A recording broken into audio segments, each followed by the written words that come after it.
With Memorial Day come and gone, Biden reminds Americans that their God-given rights are not absolute if he disagrees with them, and Democrats, again, seem to not understand the Constitution. This is Big Red, and you're listening to the Big Red for America show.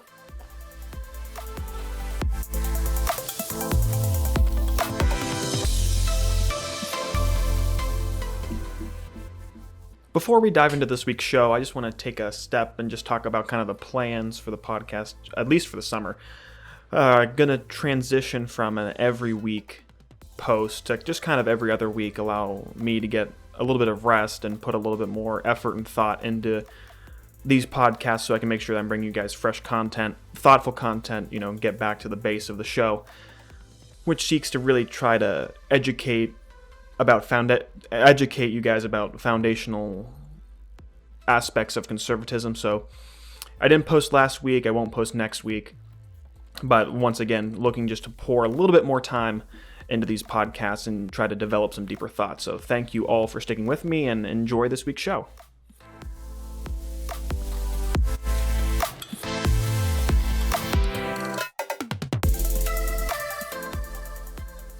The week of Memorial Day, a day where we celebrate the sacrifice of brave men and women who sacrificed their lives to defend our freedoms against tyrants abroad, Biden sought to strip Americans of their rights.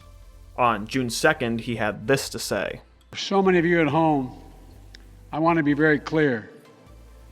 This is not about taking away anyone's guns. It's not about vilifying gun owners. In fact, we believe we should be treating responsible gun owners as an example of how every gun owner should behave. I respect the culture and the tradition and the concerns of lawful gun owners. At the same time, the Second Amendment, like all other rights, is not absolute. So as Biden just kind of bambled on, the most important takeaway from this video is the notion that he said not all rights are absolute. And this to me is very concerning. It's also concerning because this isn't the first time he said this.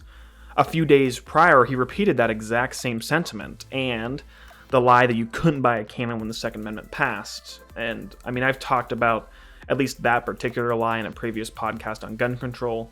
It was debunked over a year ago, and he continues to use the same lie.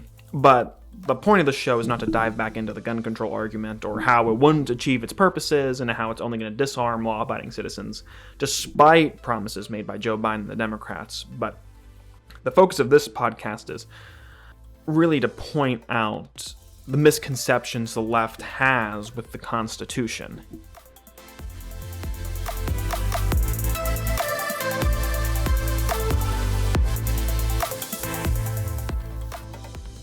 I want to preface my arguments against this notion that, quote, not all rights are absolute, and the notion that the government even has the gall to try to limit our constitutional rights, with a quote from the Declaration of Independence. It says, quote, "We hold these truths to be self-evident, that all men are created equal, that they are endowed by their Creator with certain unalienable rights," and I'm going to repeat that, endowed by their Creator with certain unalienable rights, that among these are life, liberty, and the pursuit of happiness.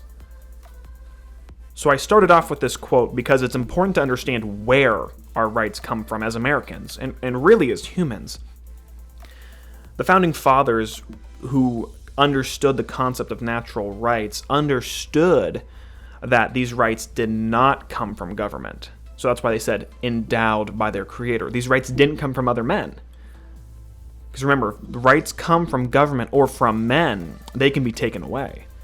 But rather, our rights came from God, our Creator. And this is a stark contrast to other founding documents at the time. I've talked about this before, but the French, after the French Revolution, kind of basing their movement off the American Revolution, actually believed that rights come from man. Essentially, they come from the state. The state gives you your rights. And we see how well that turned out for the French, with the beheadings and the absolute bloodbath that came after the French Revolution. So that's why it's important to differentiate where our rights come from. And the second part is that these rights are unalienable. So I know this old-timey word. What does this old-timey word mean? According to the Merriam-Webster dictionary, it defines it as impossible to take away or give up. And they even use the language of the Bill of Rights in this definition. Like, that's how they use it in context, which I think is awesome. But I want to focus back that these rights are impossible to take away, unalienable. So in order to have any sort of intelligent discussion about rights as Americans, we need to understand where they come from. So they come from our Creator, not from the government. That's important. Not from the government. And they're unalienable. The government does not have the ability to take these away. And even as a bonus, to continue developing this thought about our rights, I will read the next sentence of the Declaration of Independence, which says that to secure these rights, governments are instituted among men, deriving their just powers from the consent of the governed. So now, we know where our rights come from. We know where the government gets its power from the consent of the governed or from the citizens. They don't just get to wield this scepter of power. They are accountable to us. So now we can really start to delve into the problem behind this idea of, quote, non-absolute rights, or the idea of the government telling us that they need to limit our rights.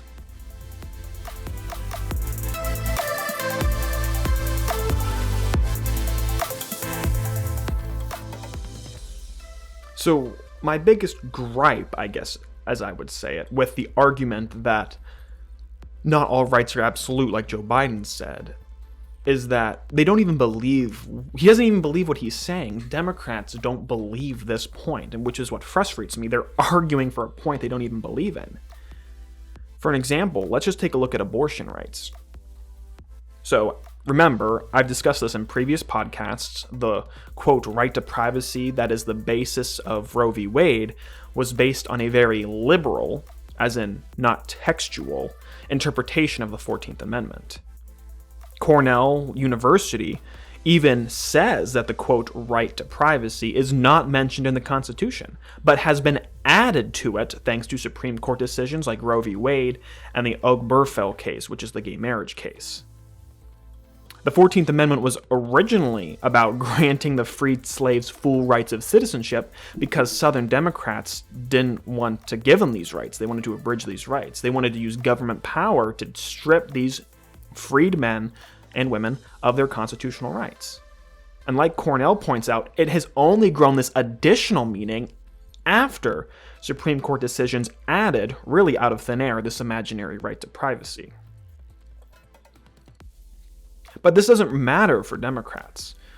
Joe Biden, who said the Second Amendment wasn't absolute, had this to say about the, quote, right to an abortion.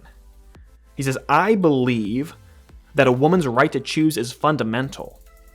Roe has been the law of the land for almost 50 years, and basic fairness and the stability of our law demand that it not be overturned, unquote. So Biden believes this right is, quote, fundamental, and should therefore not be overturned. But I thought no rights were absolute. If rights aren't absolute, why does it bother him that this might be overturned? I mean, it's not even really being taken away, but rather the court is actually restoring the correct interpretation to the 14th Amendment, if, I guess, the opinion ever comes out. And maybe, this is a very controversial opinion incoming, if a quote-unquote right can be overturned by the Supreme Court, it isn't really a right. Remember where our rights come from. They come from our Creator, not from the Supreme Court, and not from the government. I mean, I really think that that is evidence enough that this is not a constitutional nor natural right. Now, what makes the quote-unquote right to an abortion even more unique and more perplexing is that it's protected by another clause, the, quote, undue burden clause. This means that a state cannot place, quote, too substantial an obstacle, unquote, for a woman seeking to get an abortion of a fetus that's not viable. Some of the, quote, undue burdens that the Supreme Court has struck down was a Pennsylvania law that required wives to notify their husbands they had received an abortion. And this is completely unique. The government does not protect any other rights with an undue burden clause. We're not seeing an undue burden for guns. We're not seeing an undue burden for limits the government wants to place on free speech. But for this imaginary right, Joe Biden and the Democrats want to protect it with this undue burden clause. But even with this undue burden clause, the left believes the clause did not go far enough. According to the New Yorker, quote, the court did not deem any of the law's other restrictive provisions, including counseling on the dangers of abortion, a 24-hour waiting period, and parental permission for minors, unduly burdensome.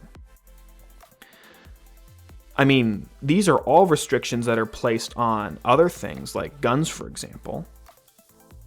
The Democrats want to have a waiting period, even up to a week long, in order to purchase a firearm, and they don't even want minors to be able to purchase firearms. These aren't, this same logic isn't applied to other rights. And some on the left even want to go farther. In the trailer for Matt Walsh's What is a Woman show, he's talking to some women protesting something. And one is holding a sign that says, any burden is an undue burden. Any burden is undue? And this is the attitude taken by 538.com that says, quote, restrictions don't always seem especially burdensome, at least on their own. An ultrasound, a waiting period, a few $100s, what's the big deal? But when we talked to women about what their abortions were like, they told us in real life the restrictions pile on top of each other. They add up in a way that's excessive, bureaucratic, confusing, and exhausting, unquote. Which, first off, any government intervention makes everything expensive, bureaucratic, confusing, and exhausting. But this heavily implies that any burden is undue, especially because to deem something an undue burden is such a gray area. And according to 538.com, things that might constitute an undue burden would be parental notification and or consent for minors who are seeking an abortion, waiting periods, even if it's under 24 hours, cost, if it costs anything, and even the number of abortion clinics available to their citizens. Do you understand how radical this is? That the left would consider it an undue burden if there aren't enough abortion clinics. Like, I've been making the exact same comparison this whole show. Think about what if people said that about gun stores. It's an undue burden on American citizens if there aren't enough gun stores per the population. So let's continue this idea further. Let's actually take this logic that the left applies to a non-existent right and apply it to gun ownership, which is an actual constitutional right listed in the Second Amendment of the Bill of Rights. You can't buy a firearm if you're under 18, and Democrats even want that to be 21. So imagine outlawing abortions for minors or getting the age up to 21. Democrats would have that be unthinkable, yet they support that exact same restriction on gun rights.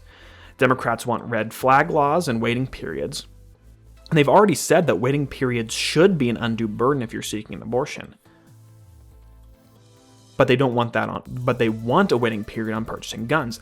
And for red flag laws, imagine if you could have a neighbor file with a court and take away your right to an abortion. The left would go absolutely nuts, but that's the exact same thing that they're pushing in terms of gun control. So why did I make this huge comparison? The point of this comparison is to prove the point that the Democrats really don't believe that all rights are not absolute. Just rights they don't like. Those are the ones that aren't absolute. Rights they like abortion, need to be legal, free, up to, and past birth without any restrictions. That's what some rabid pro-abortion advocates argue. This argument makes abortion the only right that, first off, isn't restricted and is compensated by the federal government. The federal government isn't shelling out money to start a newspaper, to exercise your First Amendment right. They're not paying for poster board and markers to go protest. They're not providing guns and ammunition for free. The government is only subsidizing abortion. So it's completely unique in that regard. But this just goes to show, to wrap this all up, once again, not all rights should be hindered, just ones the left doesn't like. They don't actually believe the fact that all rights aren't absolute. They just push forward that talking point when there's one particular right that they want to hinder, like gun control. Or, as another example, free speech. Remember, Biden was pushing forward this disinformation board headed by a left-leaning, well, actually, no, just straight-up leftist, like TikTok influencer. That's who was going to head this quote disinformation board, and the whole point was to stem whatever the government deemed misinformation was. And like a true gem, I keep citing myself, I covered this problem with the government deeming things quote misinformation almost a year ago. Things that were misinformation, it only took 6 months. Things that were misinformation, like the lab leak, 6 months later, oh yeah, it actually was a lab leak. And you would have gotten banned off social media for insinuating that COVID might have come from a lab. And I hope that these people were restored once this information actually came out. I doubt it, but that's what I would have hoped. So, once again, not all rights are absolute. You don't have the absolute right to free speech if you're pushing forward a narrative the government doesn't like. But this just goes to show the Democrats' misunderstanding of the entire Constitution.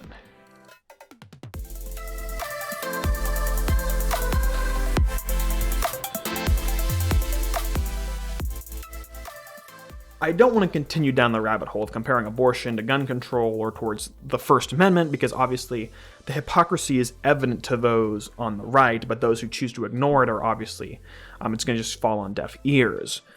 But I want to take a step back and talk about the greater problem with how the left sees the Constitution. So first off, repeating kind of what I had talked about before, I started the show with reading the Declaration of Independence because it's a founding document and it gives us perspective into the minds of the founding fathers. We see their statement where our rights come from. Obviously, we are endowed by our Creator. Our rights come from God, not from government. Which means that these rights can't be legislated away because they were never given to us by the federal government. And this is the first really misunderstanding that the left has with the Constitution, or with rights in general. We're seeing it more and more now. Free college is a right. Healthcare is a right. Social Security is a right.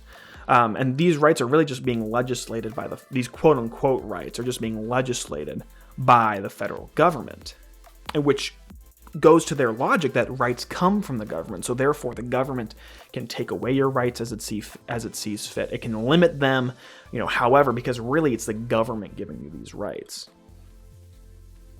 But that's not how the founding fathers saw it. Even if the government decided to strip away our natural rights, the citizens should not obey, and the founding fathers acknowledged this.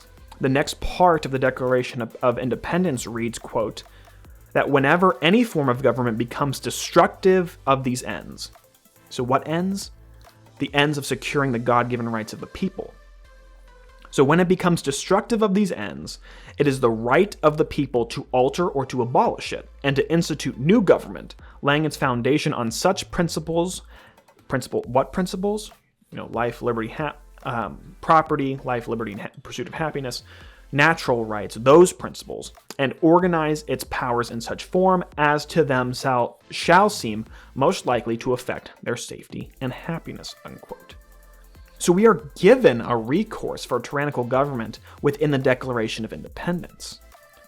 So why would the Founding Fathers do that? Because, for those of you who choose to ignore history, America actually started as a nation after rebelling against their government, the British government, because the British government, was infringing upon the Founding Fathers' rights, on American rights. Now, of course, I'm not advocating for an armed overthrow of the government.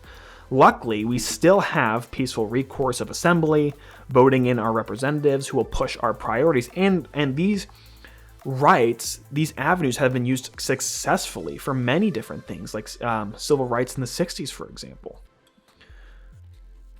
But we need to be serious about electing our local and state officials who will defend our freedoms, because that's how we can peacefully keep the government from infringing on our rights. And this actually goes into my next point. The rights in the Constitution are meant to restrain the government, not the people. The left keeps pushing the narrative that we, the people, are, quote, the government, which essentially means the government is on your side and will protect you. And Biden said that exact phrase in his joint address to Congress in 2021. That's democracy in action. Our Constitution opens with the words as trite as it sounds, we the people. Well, it's time to remember that we the people are the government, you and I. Not some force in a distant capital, not some powerful force that we have no control over. It's us. It's we the people. But clearly, history shows that we the people are not the government and that we should not trust the government. The government will not always protect us. Just look at leftist dictators like Stalin, Mao, and Hitler, who killed tens of millions of their own citizens. Even in America, we saw how the government treated African Americans who were repeatedly denied their constitutional rights under the Democrats' Jim Crow South. Which is why we the people are not the government. We the people are actually against the government. That is a conflict the Constitution recognizes. The battle for our liberty is the people against the government. That's why the Founding Fathers worked so hard to restrain the power of the government in the Constitution. That's why they set out limited powers in hopes of having a limited government. They wanted a small government that would lack the power to disenfranchise the people.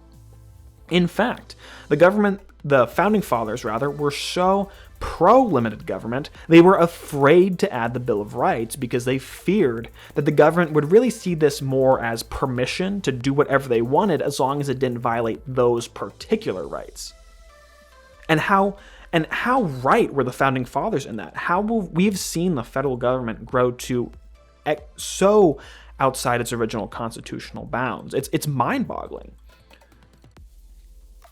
I mean, some examples of this are just the administrative branch period, what we saw with the COVID lockdowns, mask mandates, vaccine mandates, eviction moratorium, etc. The government clearly acting outside its prescribed role in the Constitution, how it perpetuates its own growth with things like the administrative state, the hiring of bureaucrats that are paid for with American tax dollars. But the problem with this is that the left sees no problem with the current size and scope of government, and really those on the right haven't tried to limit it. Which is why, once again, it's important to elect strong state representatives and governors who will fight for a limited government. This is why I keep repeating the same talking points over and over and over again. If we don't fight for our liberties, if we're not going to fight for our liberties, the government is just going to keep taking them away. Because that is the essential conflict in society. It's between governments and their people. Like I said before, the government only wants to perpetuate its own existence and grow its power. It is our duty as citizens to keep it restrained. It's like pruning a tree. It's our job to cut back and trim the branches to keep the tree, small, or at least in its proper shape.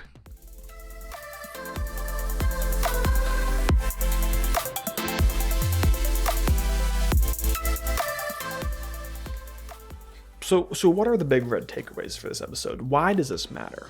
It matters because we see how the government treats rights. It seeks to limit them. It seeks to limit rights it doesn't like, which Biden is clearly trying to do with some of his gun control measures, which he clearly tried to do with this misinformation board. Because he gets to consider what is misinformation. He gets to choose what is limited, But other rights, like the, quote, right to an abortion, for an example, Biden wants that to be limitless and free. And it matters because it illustrates the necessity of fighting for our liberties because the government only wants to keep abridging them. Second big red takeaway is that the conflict, and perhaps the biggest takeaway is that the conflict in America, as mentioned by the Founding Fathers, is between the citizens and their government. We the people are not the government. We, the people, actually need to take a more active role in limiting the growth and scope of the federal government if we want to preserve our republic. So how do we do this? Like I've said before on so many other shows, get involved, make sure you vote, and elect strong local and state leaders who will fight to preserve the federal system. Thank you for tuning in to this week's show of the Big Red for America show. See you guys all next time.